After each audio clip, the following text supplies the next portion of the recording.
England's most famous goalkeeper turns 80 on the 30th of December. And to celebrate the life of Gordon Banks, Radio 5 Live's Sportsweek have done an in-depth interview with the World Cup winner. From his humble beginnings hauling coal in Sheffield to the triumph of the 1966 tournament and that save against Pelé in 1970, Banks has a fascinating tale to tell. Sorry son, no more school, we need the money. Gordon Banks was born in Sheffield in 1937 and raised in the working-class area of Tinsley. He had a short spell with Sheffield schoolboys and played for amateur side Millspore among other clubs. It was while playing for Millspore that he was offered a trial by Chesterfield in March 1953. You couldn't say playing for Sheffield boys gave me much experience. I was dropped after 2 games. I left school late in 1952. My father told me that if I was still playing for them he would have let me stay at school till the end of the season, but that he needed me to go out and get some money in. It is important to remember that we were a very poor family. My first job was as a bagger on the local coal round. I was 15, a guy brought the coal from the railway and I had to shovel it into the bags while he held them open on the lorry. We'd go round the houses and drop them into the coal cellars so that people could have a nice hot fire during the winter. My brother then got me a job as an apprentice bricklayer. When I got there they took me as cheap labor. I was mixing concrete and digging ditches. I didn't realize at the time it was building the muscles in my arms and legs. It helped me in a roundabout way. Charlton, he stood out from the very beginning. Banks played in goal for Chesterfield in the 2-legged FA Youth Cup final of 1956. Manchester United ran out 4-3 aggregate winners, and had a young Bobby Charlton in the team. Banks eventually broke into the first team at Chesterfield and remained with them until 1959, when he moved to Leicester. It is a long time ago, but I can remember sitting in the dressing room before one of the Youth Cup matches and shivering like mad. I think there were about 6,000 there, and even though we were a third division side we gave United a tough match. Bobby Charlton stood out even then. He was terrific and you could see what he was going to go on and become. I didn't know what was going to happen to me at Chesterfield. I started out in the reserves.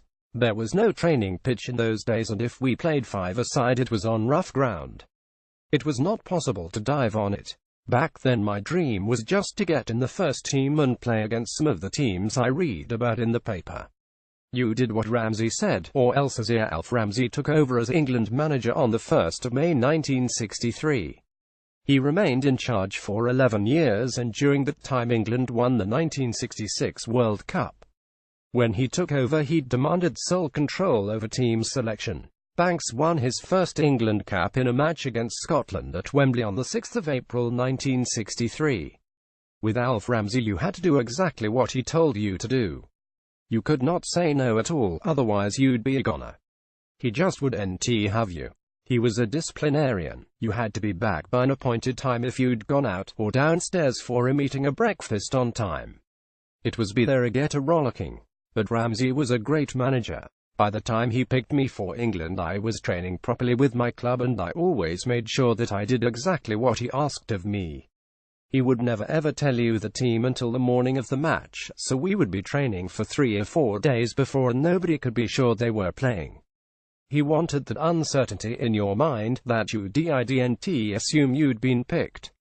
He wanted you to know that you were part of a group and that he would make the decision. We went shopping. Banks was in goal as England defeated West Germany 4-2 in the 1966 World Cup final at Wembley. Geoff Hurst scored the hat-trick as England won in extra time. England had spent the build-up to the match staying at a hotel in nearby Hendon. On the morning of the game a few of the lads went shopping in Hendon. We thought it would knock a few minutes off the day and help to relieve some of the tension. It was only a 5-minute walk from the hotel and we were just starting to take a look around when a few people spotted us and started to shake our hands, wish us all the best. We thought we'd better get back or we will be tired out. By the time we could back to the hotel a little crowd had started to gather. Later on I remember looking up at the stands and saw people making their way out. I thought it meant the game must nearly be finished. And then Bobby Moore got the ball. He was just outside the box on my left-hand side. About 3 of us were shouting, "Just get it away, get it away." He took his time. He looked up and saw that Geoff Hurst from just this side of our half had started to push towards the goal. Bobby hit this pass, you've never seen the likes. It was over Jeff's head and into his path. Jeff sprinted and thumped the ball into the top corner. Jeff always says that he knew the game was almost over, so he had in his mind to whack the ball as hard as he could. If it goes over, it would then take the goalkeeper ages to get it and the game would be over. The women weren't invited after the match. I remember it was red hot in the dressing room. We were all hugging and congratulating each other. Alf was so delighted. It was great. We could not believe we had done it. In the evening we moved to the Royal Garden Hotel in Kensington.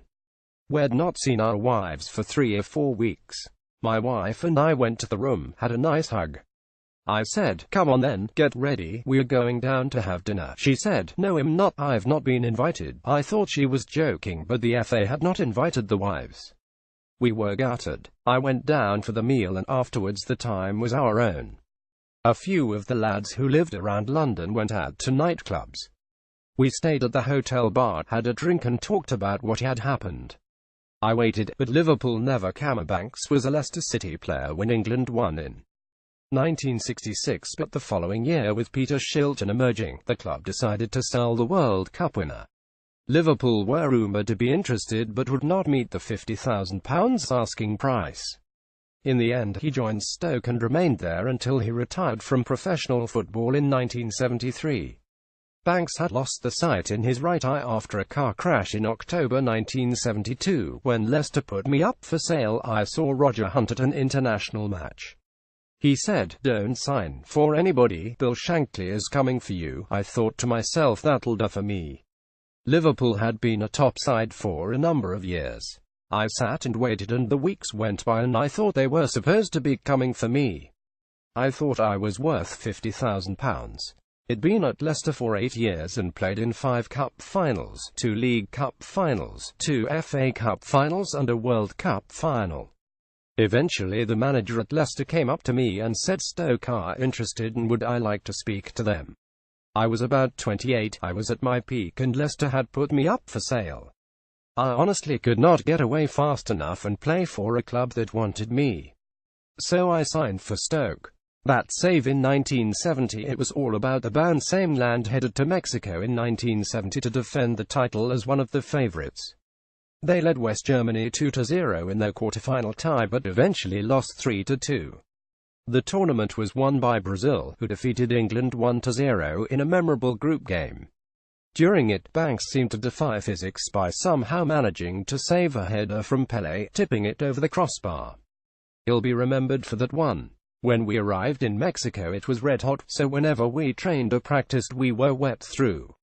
The sun was out all the time so the turf was rock hard and of course when we started shooting sessions the ball seemed to be kicking up quite high. I thought it'd better get some more practice in here, get used to it kicking up. Media playback is not supported on this device. That is exactly what happened. I saw Pelé racing to the edge of the box. I had a quick look before the winger Jairzinho crossed the ball. Pelé had got in front of Alan Mullery. Jairzinho centered the ball, but I could not come out for the cross. I knew from the penalty spot it would have to be a fantastic header to beat me. But the ground was hard so I thought I should get off my line and as I dived I had to anticipate how high it was going to bounce.